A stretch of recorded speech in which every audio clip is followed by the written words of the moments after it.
Introduction. Although, quote, Freud belonged broadly to the spirit of the Enlightenment, end quote, his system broke with the Enlightenment's trust in man and in nature. The Enlightenment had supplanted faith in God and his inscriptured word with faith in man and nature. Attacks on man and nature from Orthodox Christian theologians had been consistently brushed off as irrelevant and obscurantist by, quote, the sons of light, end quote. Now, from within their own ranks came a trenchant attack on man and nature, which spread a rapidly infecting contagion into the hosts of humanism. Attacks from other sectors of the same army were not slow in appearing. For Marxists, Freud's thinking was to be written off as idealist.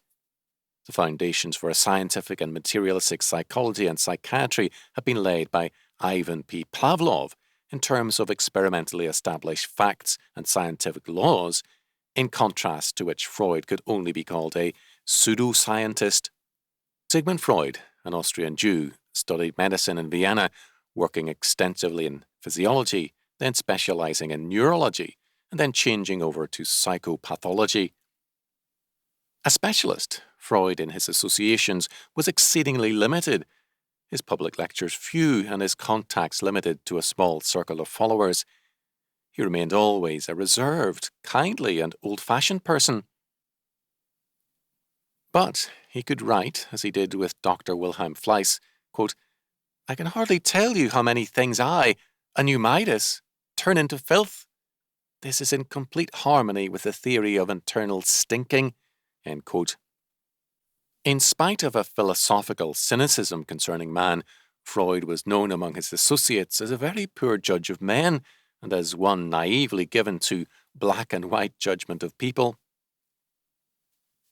A reading of Freud's life and letters makes abundantly clear that he was, in very many respects, a pre-Freudian man, often amazingly naive. But in one respect he clearly knew himself. He was aware of the impact of his thinking and the extent of his influence. He stated it without much false modesty, quote, Humanity has in the course of time had to endure from the hands of science two great outrages upon its naive self-love, end quote. The first came with Copernicus, quote, when it was realized that our Earth was not the center of the universe, but only a tiny speck in a world system of magnitude hardly conceivable, end quote.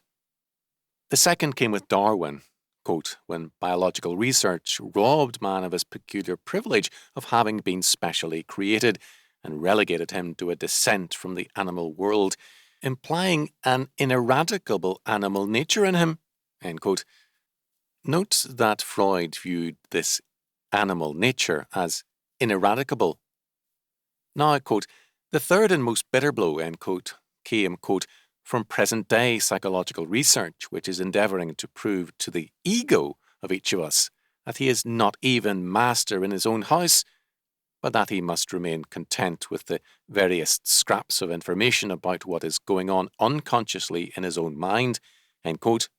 This, more specifically, was the task of psychoanalysis, and as Freud suggested, of his own life. Freud, while holding no brief for man and nature, held to the Enlightenment faith in science, a faith he came to in his adolescent need to believe in something. This belief in scientific knowledge as the end is somewhat overstated by Ernest Jones in that Freud came to see science not in always a fully messianic sense, for he doubted that any salvation was possible for man, but in a stoical sense, in that science could help man to understand and to accept his destiny. He personally felt unequal to, quote, governing, curing, and educating, end quote. Understanding was his mission and message.